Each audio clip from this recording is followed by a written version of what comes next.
Hey guys, the Cocked Die here, and today I'm going to show you how to make some quick, simple, and easy custom objective markers out of cake pillars in the same theme as our custodian base video. Alright, so these particular cake columns that we have come in a 4-pack. I've already broken one down into the two components. I'm going to show you how to process these materials down to get to this step. So to get my markings, what I had done was I had set it up next to one of my custodian's inventories just to get an idea of how big I wanted them to be, try to keep it in scale. Alright, so get an idea kind of where you want your cuts to be. And I just take my blue Sharpie and I kind of go along marking out a broken area. And it doesn't have to be like perfectly flat or anything like that. Again, these are always just guides. Okay. Just kind of run this around, kind of connecting.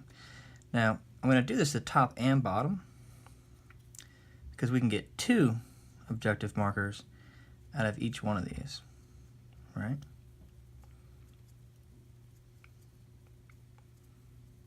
Kind of slope that one up a little bit there, and then bring it on back down, kind of jagged.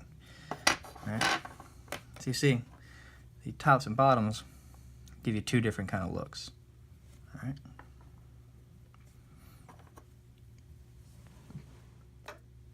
Okay. Now that we got our columns all marked out, I've gone ahead and broken one of them down for us into our 3 parts. These parts will become our actual objective markers here and here, and this piece you can use for more scattered terrain or to embellish one of your bases down the road, right? So keep those. There's no such thing as scraps when you're doing terrain or modeling like this.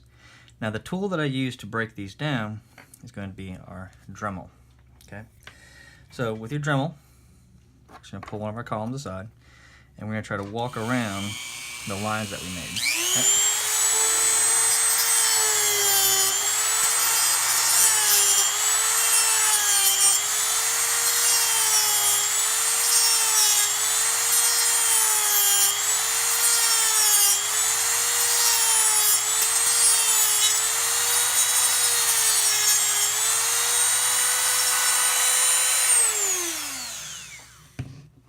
So once we get to a point like this, it's actually fairly easy just to break apart. Okay. Now we got some melted plastic here, which is kind of a pain, but it's not too hard to deal with. All right, you take something like the edge of your scissors, kind of pry it off on the outside. And if it's, if it's rough, it's not that big of a deal. I mean, we're making broken columns, so it's all right. Kind of run the blade across the top of it, get any sharp points off. And this is what we want right here. This is going to be our actual objective marker. So kind of break that extra stuff off. And it pretty much comes off no problem. Okay. So I'll continue on with that off camera, and I'll be back with you in a second. Alright, got my columns broken down. One of the things we need to notice here is that they are hollow, okay? And that's going to make life a little bit harder for us to make our tops of our objective markers with our numbers on it. So what we can use to fix that is just some clay. This is some DAS modeling clay. And all we're going to do with that, going to grab a pinch of that, okay, about yay big. Kind of knead it to where it gets a little bit soft.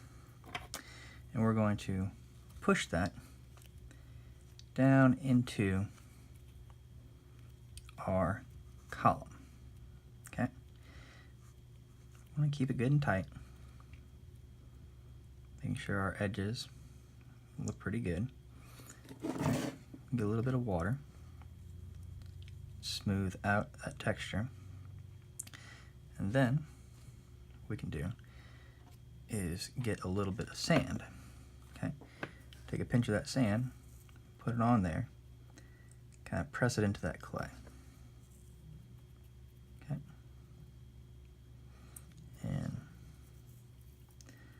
when that clay and paint dries on there, that'll hold it in place pretty well for us. Okay. Sand, always the messy part. All right. Well, I'm going to crack on with that and finish those up, and I'll see you at the next step. Alright, so we're back with all of our objective markers filled with clay and the sand added to the top. The next thing I like to do is on the inside, I like to give it a good little fill of hot glue. This helps it stay in place.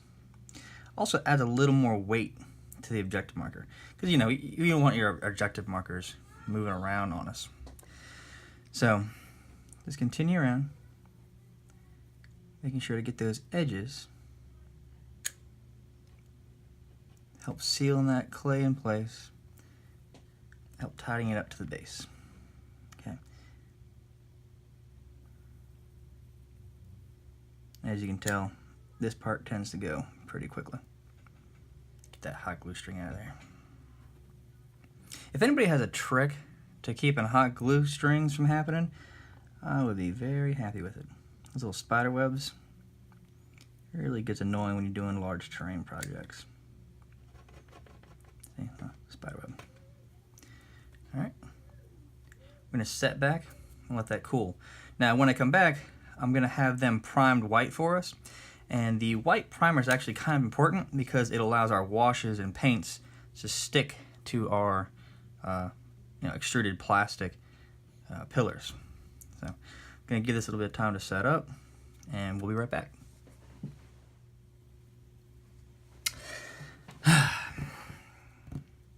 You know that waiting for paint to dry feeling? Good thing you guys don't have to wait too long. Alright, so our bases have been primed white. Next step we're going to do is we're going to give it a good wash with some Agrax Earthshade, keeping in line with the same base mechanics we had before. This wash on a white primer instead of that buttermilk will give us a little bit brighter of an end product, and it'll help it stand out from the bases. Good liberal wash. Just kind of go around it.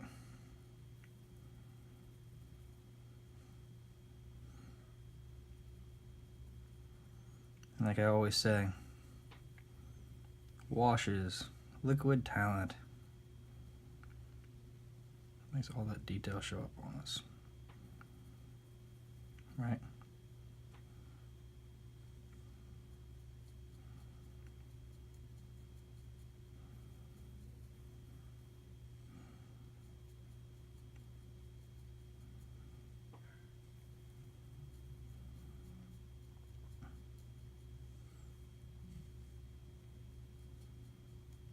I go around the model. You notice we have some like random sand along the sides, and that's okay. Just add a little bit more texture to it. Kind of makes them a little bit more unique. All right. So notice on the fluted part of the column, I was pulling down. On the rounded portions, gonna keep in with that same path. Okay. And this is kind of a heavy wash, because I'm also not just washing, I'm trying to give it a color with it too, and get those details very clearly defined. Alright. I wouldn't recommend you wash like a Space Marine or a model quite this heavily. Alright. Bring it down those corners. Bring it down those corners.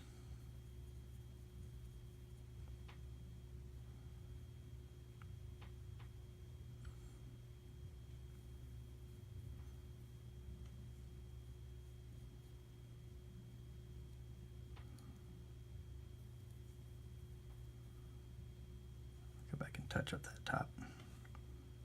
Give myself a place to hold it. Ooh. Yahtzee.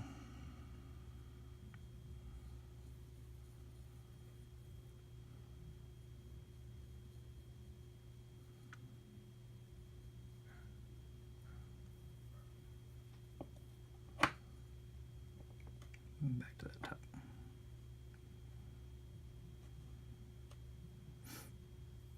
Okay, continue on like that, and I'll be back in the next step.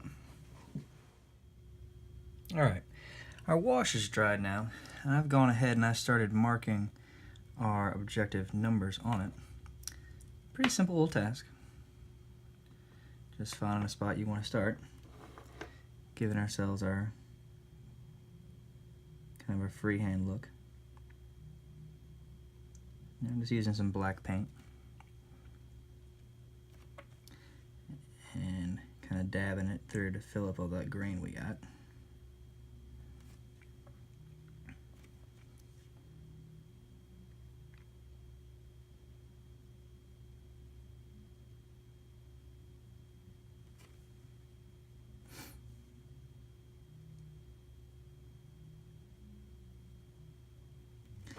And there we go. Some custom marble pillar objective markers. Not too bad. Alright. As always, like, comment, and subscribe. If you got any questions, feel free to ask. And y'all have a good one. What should I do about this guy? Oh well.